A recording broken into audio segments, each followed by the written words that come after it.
Здравейте, добре дошли в канал 14 минути. Аз съм Божо и днес ще говорим за фантастика. Някой би казал, това малко да го обърнем, някой би казал вехта фантастика, като види авторите и заглавията, които съм подбрал. Обаче това е основата, фундамента на това, което наричаме научна фантастика.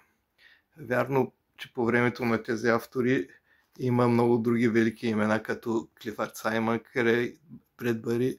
Съвременни автори също могат да бъдат наречени велики. За Дан Симън се сещам, Лоис Макмалистър Бюджолт, авторката на космически опери, чиято воркосиганска сага съм препрочитал много пъти. Обаче в повечето произведения, които се водят научна фантастика, науката е само пожелание, а в книгата на тези тримата Артър Кларк, Станислав Лем, Айзак Азимов и науката е истинска, и като има добавен някакъв фантастичен елемент, разбира се, не трябва да забравяме и родоначалника на жанра, дядо ви Жюл Верн. Между другото, в древни времена, когато ми се налагаше да пиша домашни, веднъж се случи да използвам формули точно от тази книга "От земята до луната" на Жюл Верн. Иначе няма лошо фантастиката да не е базирана на реална наука. Аз и фентази обичам, обаче понякога тая класическа, наистина научна фантастика ми липсва и затова реших аз да напиша такава.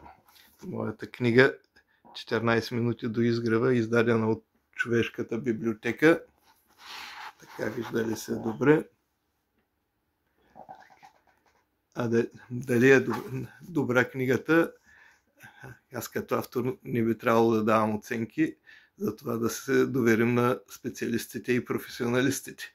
Книгата участва в конкурс на Човешката библиотека през 2021 година. Конкурсът се казваше "Изгревът на новото" и жури точно от специалисти, писатели, редактори, издатели е класиран на първо място.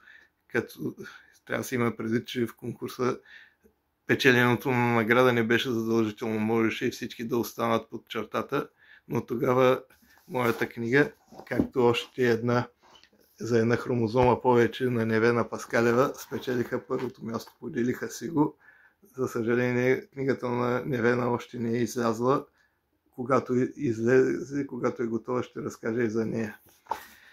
А за какво става въпрос в книгата?